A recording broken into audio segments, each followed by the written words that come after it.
Assalamualaikum warahmatullahi wabarakatuh semuanya. Berjumpa lagi dengan mata kuliah Filsafat Pendidikan Matematika dengan saya Sayyidatul Hasanah dengan NIM 1262042022127 dari kelas Tadris Matematika D akan menyampaikan satu tema baru, yaitu sejarah matematika dalam pembelajaran dan tokoh matematikanya. Bagaimana penjelasan selengkapnya? Yuk simak terus. Ya, selanjutnya ada sejarah matematika dalam pembelajaran. Menurut Fowell, menyatakan bahwa terdapat 3 dimensi besar pengaruh positif sejarah matematika dalam pembelajaran. Yang pertama ada understanding atau pemahaman, yaitu perspektif sejarah dan perspektif matematika saling melengkapi untuk memberikan gambaran yang jelas dan menyeluruh, yaitu tentang konsep dan teorema serta bagaimana konsep-konsep saling berkaitan.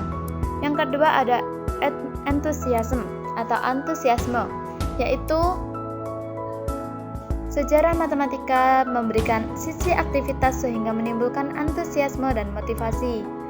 Dan yang ketiga ada skills atau keterampilan, yaitu memacu keterampilan informasi, menafsirkan secara kritis berbagai tanggapan dan hipotesis, menulis secara koheren, mempresentasikan kerja, dan menempatkan suatu konsep pada level yang berbeda. Ada cara-cara yang dapat ditempuh dalam menggunakan sejarah dalam pembelajaran matematika di kelas. Apa saja itu? Yang pertama, menceritakan tentang matematikawan pada zaman dahulu secara menyenangkan. Yang kedua, menyediakan pengantar sejarah untuk konsep yang baru. Yang ketiga ada memacu siswa untuk memahami masalah sejarah. Yang keempat ada memberikan tugas-tugas tentang sejarah matematika. Yang selanjutnya yaitu memacu kreasi tampilan poster atau proyek lain dengan topik-topik sejarah. Selanjutnya ada menggunakan contoh-contoh penting dalam sejarah matematika untuk menggambarkan teknik-teknik atau metode-metode matematika. Dan ada lagi merencanakan suatu pendekatan pedagogik untuk suatu topik tertentu dengan menggunakan perkembangan sejarahnya, dan masih banyak cara-cara lain yang dapat ditempuh. Oke, selanjutnya ada beberapa tokoh matematika. Nah, setelah kemarin kita membahas tentang penemu konsep matematika, sekarang kita berbicara mengenai tokoh matematika. Siapa saja itu? Yang pertama ada Pythagoras, yang kedua ada Euclid, yang ketiga ada Archimedes, yang keempat ada Brahmagupta, yang kelima ada Al-Khwarizmi, yang keenam ada Fibonacci, nomor 7 ada Descartes, nomor 8 ada Fermat, nomor 9 ada Pascal, nomor 10 ada Newton, nomor 11 ada Gauss, dan yang terakhir yaitu ada Cantor. Yang pertama ada Pythagoras. Nah, Pythagoras ini lahir di Pulau Samos, yaitu ada di Turki, mendirikan perguruan tinggi yang disebut dengan perguruan Pythagoras. Sumbangan matematika yang penting dari perguruan Pythagoras antara lain bukti teorema Pythagoras dan konversinya. Bukti teorema Pythagoras dari perguruan Pythagoras berdasarkan pada gambar geometris.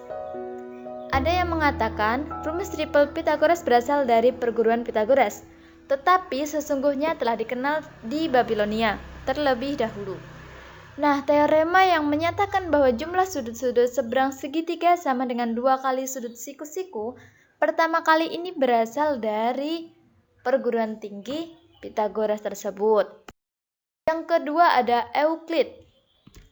Nah, Euclid ini karya yang paling terkenalnya adalah Elemen, yang merupakan komplikasi pengetahuan dan menjadi sumber belajar selama 2000 tahun. Nah, buku ini dimulai dengan definisi dari 5 postulat serta aksioma-aksioma yang terkenal dengan postulat kelima atau postulat paralel. Dengan mengganti postulat ini, kita mengenal geometri non-Euclidean. Yang ketiga ada Archimedes. Nah, Archimedes ini menulis banyak sekali subjek dan sering kali menggunakan cara apa yang sekarang dalam bentuk modern kita disebut dengan kalkulus. Nah, karena itu ia sering disebut juga dengan babak integral. Beberapa di antaranya adalah the method, quadrat of the parabola, Measurement of a Cycle on Spirals, juga buku tentang konoida dan spheroida yang berisi 40 dalil mengenai isi benda putaran. Selanjutnya ada Brahmagupta. Pemahaman Brahmagupta tentang sistem bilangan jauh melebihi orang-orang sezamannya.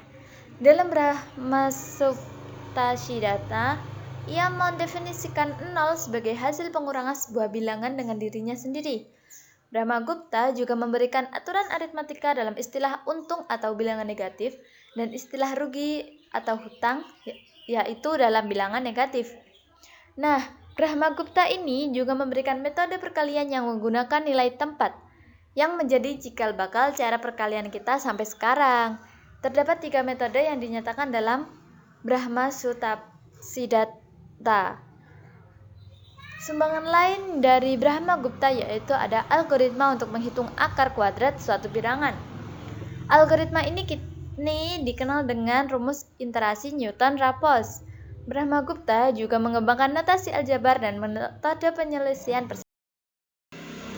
Nah, lanjut dari yang nomor 5 ada Al-Khwarizmi. Lewat sebuah karya aritmatikanya yaitu Liber Algorithm atau Algoritmi de Numero Indorum, dalam bahasa Arabnya Al-Jami' wa At-Tafriq bil Hisab Al-Hin, diperkenalkan angka-angka Hindu-Arab untuk pertama kali ke Eropa beserta sistem desimal. Ia berjasa dalam merintis dan mempelopori perhitungan dengan angka 0 dan sistem desimal. Nah, sebagai astronom, Al-Khwarizmi juga menyusun Zich atau daftar astronomi yang sangat populer pada saat itu dan berisi nilai-nilai sinus dan tangen. Selanjutnya ada Fibonacci. Nah, Fibonacci ini ada beberapa kontribusi Fibonacci dalam matematika. Yang pertama yaitu memperkenalkan sistem bilangan Hindu-Arab di Eropa dan menemukan bilangan Fibonacci bukunya yang berjudul Liber Abbasi. Yang kedua ada perintis dalam penggunaan kembali pecahan Mesir atau Egyptian fraction. Yang ketiga ada dalam Liber Quadratum atau The Books of Square. Fibonacci memperkenalkan salah satu hasil dalam teori bilangan yaitu bilangan kuadrat dapat dituliskan sebagai penjumlahan bilangan-bilangan ganjil. Nah, yang keempat ada Praktisa Geometria, ditulis tahun 1220. Buku ini berisi tentang koleksi soal geometri, dan yang terakhir ada memberikan pendekatan yang akurat terhadap akar. Selanjutnya ada Descartes. Nah, karya terpenting Descartes ini terletak pada La Geometrie yang membahas mengenai matematika. Dalam karya ini terdapat ide geometri analitik, yaitu masalah yang memuat gagasan mengaitkan geometri dan aljabar. Sebagai penghormatan, kini koordinat silang atau tegak lurus kita namakan koordinat Cartesius atau Cartesian. Nah, karya penting lainnya dari Descartes ini yaitu Principia Philosophiae yang dipublikasikan di Amsterdam tahun 1644. Karya ini terbagi dalam 4 bagian yang membawa masalah alam ke dalam matematika. Yang ke-8 ada Fermat. Teorema terakhir Fermat ini menyatakan bahwa X pangkat N plus Y pangkat N sama dengan Z pangkat N. Tidak memiliki penyelesaian bulat X, Y, dan Z untuk N sama dengan 2 menjadi terkenal. Fermat mulai berkorespondensi dengan Blaise Pascal tahun 1654. Nah, dari sinilah terungkap idenya mengenai teori probabilitas. Kini Fermat dan Pascal dihormati sebagai pendiri teori probabilitas. Dalam buku New Account of Discoveries in the Science of Numbers tahun 1659, banyak memuat metode antara lain untuk menunjukkan bahwa setiap bilangan prima berbentuk 4K plus 1 dapat ditulis dengan jumlah 2 bilangan kuadrat namun tidak detil. Yang selanjutnya ada Pascal. Nah, Pascal ini menyelesaikan bukunya tentang irisan kerucut The Generation of Conic Section. Pascal dengan menganggap irisan kerucut sebagai hasil dari proyeksi titik-titik terhadap lingkaran. Walaupun Pascal bukan orang pertama yang membahas mengenai segitiga Pascal, tetapi tulisannya dalam Treatise on Arithmetical Triangle amat penting. Melalui surat menyurat dengan Fermat tahun 1654, Pascal membangun dasar-dasar teori probabilitas. Dalam 5 buah suratnya, ia membahas 2 masalah terkenal, yaitu the disk problem dan the problem of points. Selanjutnya ada Newton. Newton dipromosikan Barrow untuk menduduki Profesor Lucasian. Karya Newton pertama sebagai Profesor Lucasian adalah mengenai optik, di mana ia meneliti bahwa cahaya putih adalah gabungan berbagai tipe-tipe sinar lewat aberasi kromatik. Nah, di tahun 1666, Newton juga telah membuat versi awal dari 3 hukum geraknya. Ia juga menjelaskan tentang gerak sentrifugal. Atas saran dari Halley, Newton lalu menyusun buku yang terkenal, yaitu Philosophia Naturalis Principia Mathematica, atau yang disingkat dengan nama Principia. Ia menganalisis gerak benda, gerak sentrifugal, dan gerak sentimental, dan bahwa setiap benda sesungguhnya saling mempengaruhi melalui apa yang disebut dengan hukum gravitasi umum. Selanjutnya ada Gauss. Nah, sejak tahun 1820, Gauss ini juga telah tertarik dengan eksistensi geometri non-Euclidean, namun tidak mempublikasikannya. Gauss juga tidak tertarik, dan Gauss juga bahkan sangat tertarik dengan geometri diferensial dan menerbitkan Disquisition General circa Supersys Curva pada tahun 1828. Nah, di tahun 1832, Gauss dan Weber menyelidiki teori magnetisme terestrial.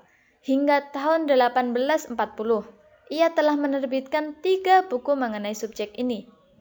Gauss dan Weber juga menemukan banyak hukum fisika dan diterbitkan dalam kurun waktu mulai dari tahun 1836 sampai 1841. Gauss ini terkenal karena kesabarannya. Ia seringkali telah mengetahui suatu metode atau masalah tetapi tidak merasa perlu mempublikasikannya, bahkan amat sangat menghargai matematikawan lain yang menemukannya kembali. Nah, yang terakhir atau yang ke-12 yaitu ada Cantor. George Cantor terkenal sebagai penemu teori himpunan. Kontribusinya ini mengubah wacana matematika. Pada tahun 1870, Cantor berhasil menyelesaikan soal ketunggalan representasi fungsi atas darat trigonometri yang tak dapat dipecahkan sebelumnya. Makalah pentingnya yang terakhir tentang teori himpunan terbit tahun 1895 dan 1897 di Mathematische Annalen tentang aritmatika transisit.